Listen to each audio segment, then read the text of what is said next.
Ladies and gentlemen, this is internet personality Vangelus, and it's time to ride the thunder. Mezco's Mortal Kombat X line rounds out its first wave with Raiden, the thundergod and somewhat unskilled protector of Earthrealm, as he appeared in the most recent entry of the Mortal Kombat series from Netherrealm. And before I continue, I wanted to mention that Mezco's packaging for these guys has got really nicely designed bubbles, like no twist ties, an internal shell cover.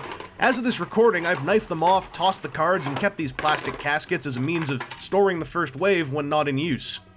Anyway, Raiden matches up to his wave mates in having a very detailed and nicely proportioned sculpt, though I admit the shoulders are a tad wide. I guess I'm a little biased by my very cold and unpleasant thoughts on the malformed shoulder-to-neck position of Jazzware's MK9 Raiden figure.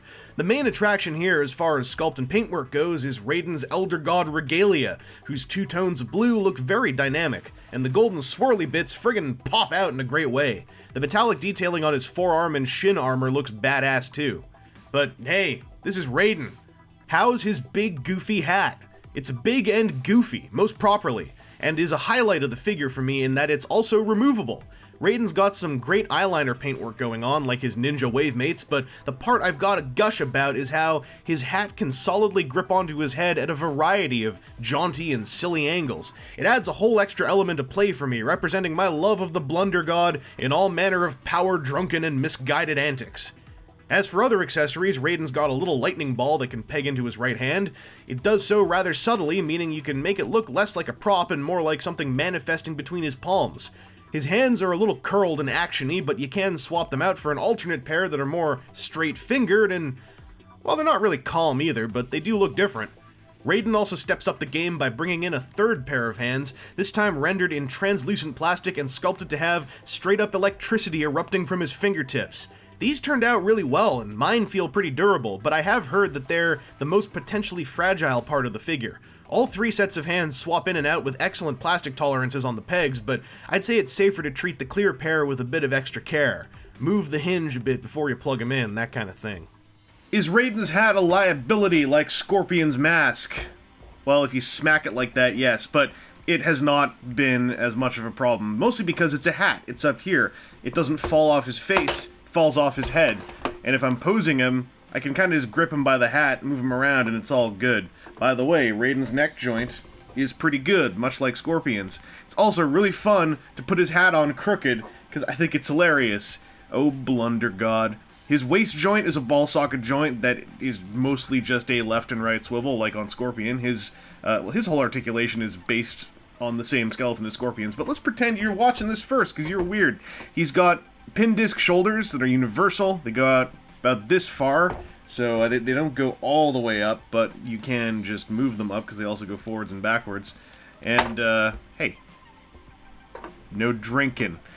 This is about as good as you can get for getting his arms going straight up. Like, he can bend the elbows up a bit, too, but his sculpt definitely is getting in the way a little bit, and his simple articulation engineering, like with Scorpion, it's satisfying for the price point. I wish there was more, but I also don't want to pay a whole lot more, because I really like the bang for your buck on these guys. He's got a simple hinge elbow that bends about that far, so a bit less than Scorpion's, with the inbuilt bicep swivel. His wrists are the same as Scorpion's, they swivel, and there's a hinge for some of this. On the lightning hands, I would recommend moving the wrist joints before you put them in, because they're all crazy clear plastic, and I heard of at least one case of one hinge breaking. Don't know if that was brute force or not, but play it safe. He's got ball socket hips, which are a bit more limited by his tunic here, but all this stuff is soft PVC, and gets out of the way if you really want to get to posing with him. Outwards motion is about this far. Once again, Johnny Cage better do better. He's got a thigh swivel up here by the ball socket. Knee joint bends about this far to its maximum.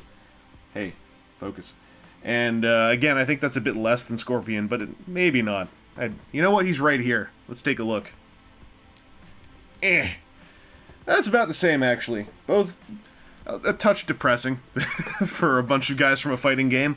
But the ankle joint, much like Scorpion's, is a ball socket where it's not the world's most wide-ranged ball socket. This is kind of the maximum you're going to get out of it.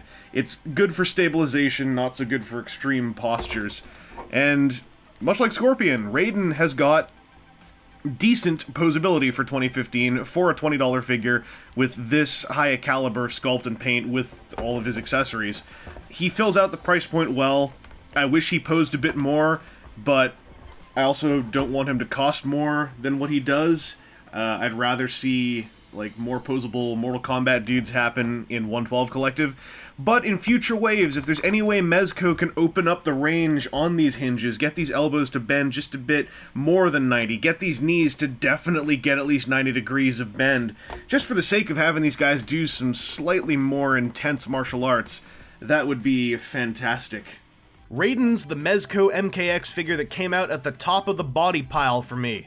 He doesn't include any weapons, but all his hand options on the lightning ball were topped off by the wonderful experience of his adjustable hat. His paint and sculpt are also pretty damn good too.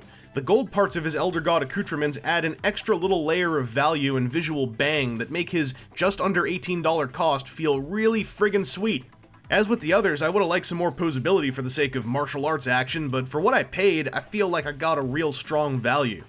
Anyway, this has been Internet Personality Vangelus, and Wave 2 of Mezco's MKX figures is on the horizon. But like, what about Wave 3? Wave 4? There'll be more than 6 figures in this line, right? Hashtag Team Devora!